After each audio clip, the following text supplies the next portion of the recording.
Access to justice has been explained as the opportunity to secure your rights under the law.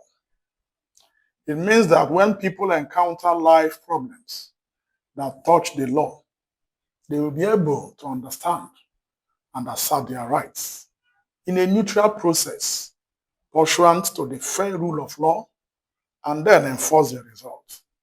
It can also be seen as the ability of any person, regardless of income, to use the legal system to advocate for themselves and their interests. It describes how citizens should have equal and unfettered access to the justice system.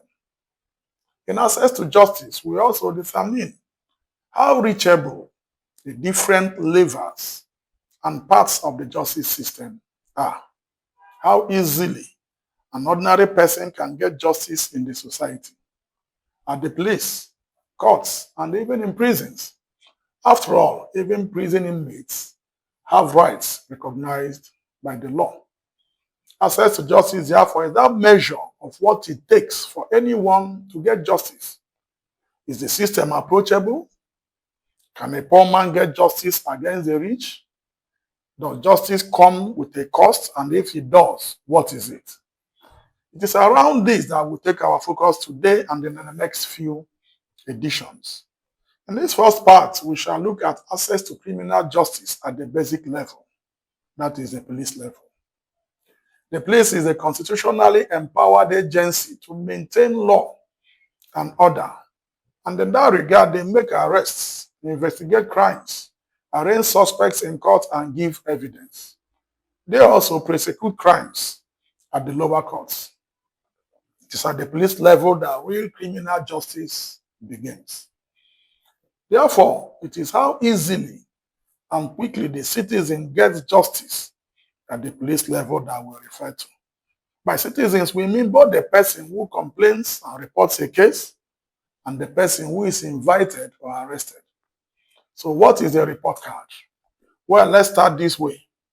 3 months ago, a Lagos-based lawyer, Yakub, a letter, raised objection to the requirement of payment of 50,000 naira for petitions to be treated at the FCID Alabon in Lagos State. In his write-up, he narrated how he was asked to pay the money like others did if he wanted his petition to be attended to. The story trended for a while and died down. Whether the report by lawyer Yakub was investigated by police authorities, we don't know. The complaint by Yakub, who is a lawyer, fittingly captures our focus and in some way doesn't exemplify the severity of the matter. Here is a lawyer being asked to pay money before the police can attend to the matter he brought. What happens with lay people can only be imagined. Time will fail us to narrate various reports of how the police extort citizens. The average police division, area command, state command, zonal command, and other levels are more like business centers than places where true justice is dispensed. Complainants like lawyer Yakub must pay for complaints to be treated. After the petition is approved, in usual fashion, then the complainant is asked to mobilize the police for the arrest of the suspect. In some instances, they ask the complainant to provide a vehicle for their movement. For out-of-state operations, complainants pay for the travel, lodging, and feeding of the officers. It may run into millions of naira without any guarantee that the investigations will turn out anything meaningful.